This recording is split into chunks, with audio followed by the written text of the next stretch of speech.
একটা সময় বাংলাদেশের হাম রোগ প্রায় নিয়ন্ত্রণে চলে এসেছিল। অনেকেই ভাবছিল এই রোগ হয়তো আর বড় সমস্যা হবে না। কিন্তু ২০২৬ সালে এসে আবার নতুন করে ভয় দেখাচ্ছে হাম রোগ। সাম্প্রতিক সময়ের তথ্য অনুযায়ী বাংলাদেশে শত শত শিশু হাম রোগে আক্রান্ত হয়েছে এবং মৃত্যুর সংখ্যাও ধীরে ধীরে বাড়ছে। সবচেয়ে ভয়ঙ্কর বিষয় হলো এই রোগ খুব দ্রুত এবং এক এলাকা থেকে আরেক এলাকায় ছড়িয়ে পড়ছে। হাম মূলত একটি ভাইরাস জনিত রোগ যা বাতাসের মাধ্যমে ছড়ায়। কেউ যদি হাম রোগে আক্রান্ত হয়, তার কাশি, হাঁচি এবং শ্বাসের মাধ্যমে ভাইরাস বাতাসে ছড়িয়ে যায় এবং আশেপাশের অন্য শিশুরা খুব সহজে আক্রান্ত হতে পারে। বিশেষজ্ঞদের মতে, একজন আক্রান্ত শিশু ১৫ থেকে ১৮ জনকে পর্যন্ত সংক্রামিত করতে পারে। এই কারণে হাম রোগ খুব দ্রুত মহামারীর আকার ধারণ করতে পারে। হাম রোগের লক্ষণ শুরু হয় সাধারণত জ্বর দিয়ে, তারপর কাশি, নাক দিয়ে পানি পড়া, চোখ লাল হয়ে যাওয়া এই লক্ষণগুলো দেখা যায়। এর ৩ থেকে ৪ দিন পরে শরীরে লাল, ফুসকুড়ি বা র‍্যাশ দেখা যায়, যা মুখ থেকে শুরু করে ধীরে ধীরে পুরো শরীরে ছড়িয়ে পড়ে। অনেকে মনে করেন হাম একটি সাধারণ রোগ, কয়েকদিন জ্বর হবে তারপর ঠিক হয়ে যাবে। কিন্তু আসলে হাম অনেক ক্ষেত্রে মারাত্মক হয়ে উঠতে পারে। হাম থেকে নিউমোনিয়া হতে পারে, ডায়রিয়া হতে পারে, এমনকি মস্তিষ্কে সংক্রমণও হতে পারে।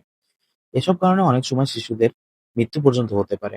এখন সবচেয়ে গুরুত্বপূর্ণ প্রশ্ন হলো, হঠাৎ করে কেন বাংলাদেশে আবার হাম এত বেড়ে গেল? এর সবচেয়ে বড় কারণ হচ্ছে টিকাদান সমস্যা। অনেক শিশু সময়মতো হাম প্রতিরোধের টিকা পায়নি। কিছু জায়গায় ভ্যাকসিনের ঘাটতি ছিল, কিছু জায়গায় টিকাদান কর্মসূচি ঠিকমতো পরিচালিত হয়নি।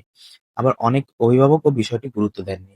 ফলাফল হলো দেশে অনেক শিশু টিকা ছাড়া থেকে গেছে। আর এই টিকা না পাওয়ায় শিশুরাই এখন সবচেয়ে বেশি আক্রান্ত হচ্ছে। আরেকটি বড় কারণ হলো হাম খুব দ্রুত ছড়ায়। যেখানে অনেক শিশু একসাথে থাকে, যেমন স্কুল, মাদ্রাসা, বস্তি এলাকা বা ঘনবসতিপূর্ণ জায়গা, সেখানে খুব দ্রুত সংক্রমণ ছড়িয়ে পড়ছে। বিশেষ করে ৬ মাস থেকে ৩ বছর বয়সী শিশুরা সবচেয়ে বেশি ঝুঁকিতে রয়েছে। কারণ এই বয়সে অনেক শিশুর টিকা সম্পূর্ণ হয় না বা এখনো নেওয়া হয়নি। এখন প্রশ্ন হলো, এই পরিস্থিতি থেকে বাঁচার উপায় কি? সবচেয়ে কার্যকর উপায় হলো টিকা দেয়া। বাংলাদেশের টিকাদান কর্মসূচি অনুযায়ী শিশুকে ৯ মাস বয়সে ১ম হাম টিকা এবং ১৫ মাস বয়সে ২য় টিকা দেওয়া হয়। এই ২ টি টিকা ঠিকমতো দেওয়া হলে হাম রোগের ঝুঁকি অনেক কমে যায়।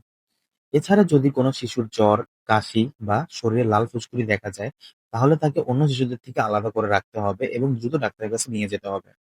কারণ একজন শিশু আক্রান্ত থেকে অনেক শিশু আক্রান্ত হতে পারে। সবশেষে এই কথাই বলা যায়, হাম রোগ নতুন কোনো রোগ না এবং এটি প্রতিরোধও করা সম্ভব। কিন্তু সচেতনতার অভাব এবং টিকা মিস করার কারণে এই রোগ আবারও বড় সমস্যা হয়ে দাঁড়াচ্ছে। তাই অভিভাবকদের এখন সবচেয়ে গুরুত্বপূর্ণ কাজ হলো শিশুর টিকা সময়মতো দেওয়া এবং হাম রোগের লক্ষণ দেখলে অবহেলা না করা। মনে রাখবেন, একটু সচেতনতা একটি শিশুর জীবন বাঁচাতে পারে। ধন্যবাদ।